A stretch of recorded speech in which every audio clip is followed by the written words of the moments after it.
finalists and send them to spring training. Vote now at MLBFanCave.com. Voting ends February 22nd. The Fan Cave is back, Harold.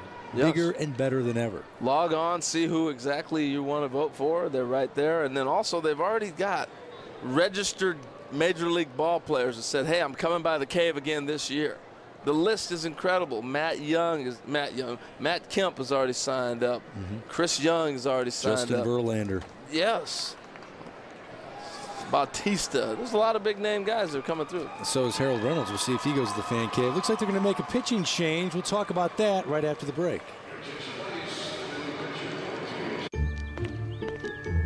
The funny thing about a garage is that it always seems to be closed. Like Jackie Robinson and Larry Doby, guys that broke the color barrier and helped the game and our society evolve, Harold. There's no doubt about it. I mean, they are trailblazers. Jackie Robinson, Larry Doby. Jackie Robinson, obviously the first person to cross the color barrier. Larry Doby, the first American leaguer.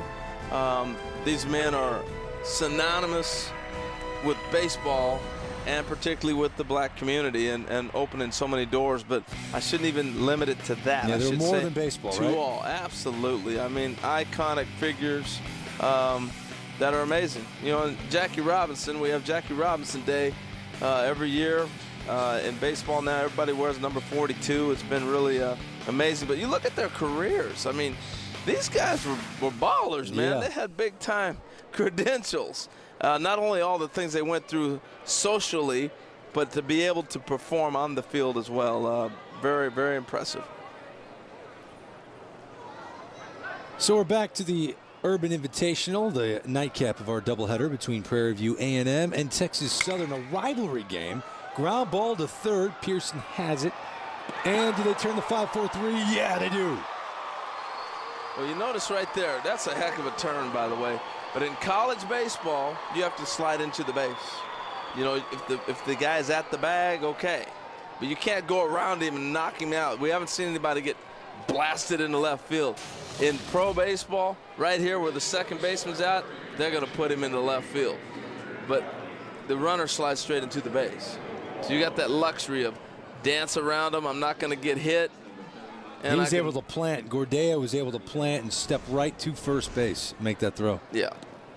And that allows you to get a little more zip on the ball and safety. Not a bad start for the new pitcher, Frank Cruz. He is from Houston, 5 feet 8 inches, 160 pounds. He's not a big guy. Sure, he has family and friends here. One pitch, he gets 2 outs. That's exactly what the doctor ordered. He's cruising.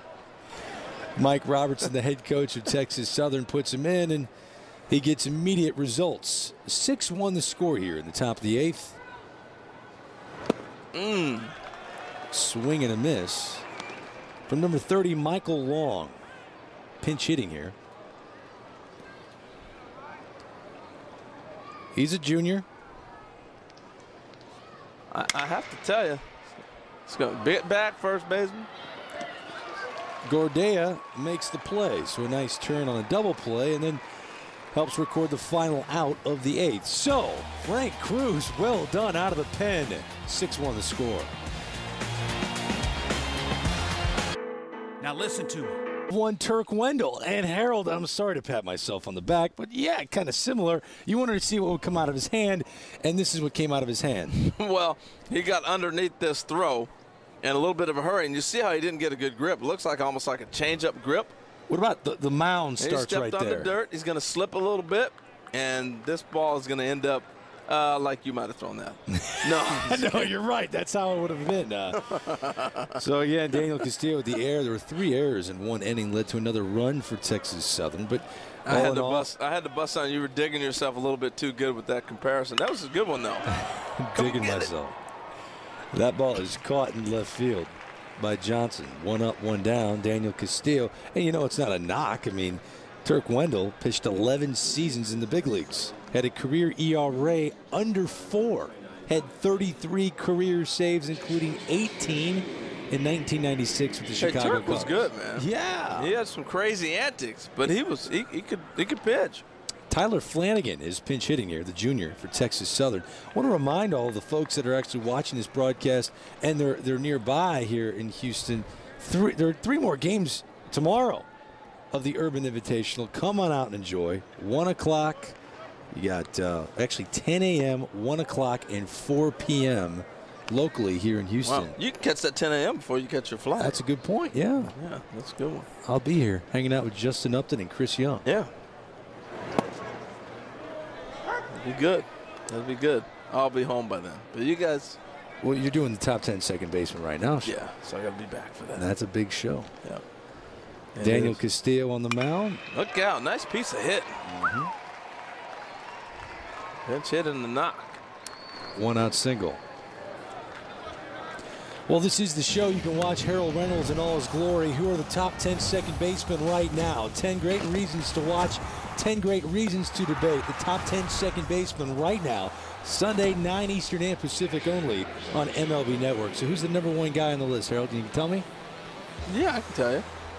I'm not going to tell you. You got to watch. No. You can probably guess who are 1 and 2. But I'm with Joe Sheehan and Brian Kenny. So you can only imagine the arguments I had. This is like Clubhouse Confidential full bore. Well, there's nothing wrong with that, right? No. We went at it, though. It's good stuff.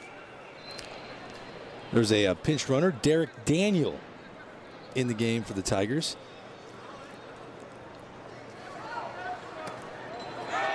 And that ball gets away from Richard, and Daniel down to second. They call him safe. That's a heck of a throw by the catcher. Nice play. Evan Richard, he can play. We talked about him in the open of the show. They're going to give him a pass ball on this one. But look at the throw like you talk about, Harold. Yeah, it looked like for a period there he might get him, but good slide and good call by the umpire. Shane left the lead. The big catcher's at the plate. Ooh. Hernandez got the left foot of Daniel. But they called him safe. So the 2-0 pitch from Castillo to Leftley on the corner. Leftley, a switch hitter. Yeah. I'd like to see him challenge him inside. I want to see how far he can try to hit one. It looks like he can hit it far, right? Yeah. On the inside part for strike 2. His batting stance is identical from the left side as it was on the right side. Yeah, very rarely do you see that. I've only seen that with about 2 or 3 different players where you have the same stance, identical. He's did a nice job of getting in the mirror and trying to make that work. Tough hop. Stay with it. You got him still. Hernandez does make the play. Knowing your base runner, you got to know who's running. But I saw Ted Simmons, or Ted Simmons, and Eddie Murray. Really the only 2 switch hitters that I can say they had identical stances from both sides. Other than that, I don't care if you go Chipper Jones, Pete Rose, you name it. Anybody playing today, Beltran, whoever, it's very rare do you see a switch hitter have the same stance from both sides of the plate. It's just almost impossible to do. I know I couldn't do it. Bobby Bonilla's was sort of similar. Trying to think of switch hitters. Well, I studied a lot of guys. I mean, being a switch hitter myself, I couldn't do it. You just didn't feel comfortable. Well, you almost have you're 2 different people, it seems like. How about Willie McGee? Pick it. Up the middle, this will get another run home. Nah, not the Geester. Vince Coleman. No, Vince's was totally different. Ozzie Smith, totally different. All your Cardinals. Wow. So it's 7-1. Texas Southern with the lead here in the bottom of the 8th with 2 away.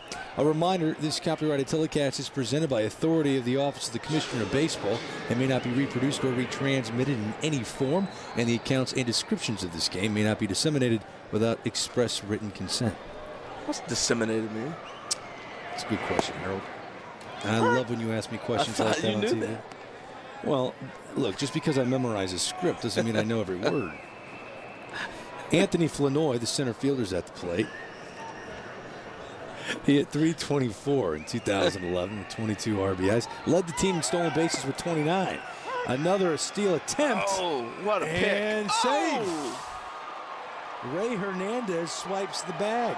You know what disseminated means, Greg? You can't replay it. Right there, that was disseminated. Watch this throw. We just replayed it. He's out. I know.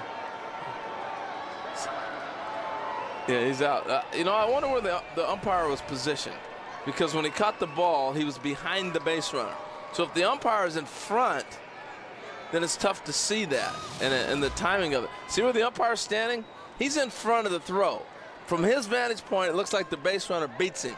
But from the back angle replay that we had earlier, it looks like he's out. See right there? The ball actually hit him in the leg. Yeah, the ball's by him. So the umpire's thinking he's safe. But if you go to the other angle, like we showed the first one, you'll see that the ball's behind him and he tags him, but the umpire doesn't see that tag. Right here, he puts the tag on him, but he's blocked off. He doesn't see that.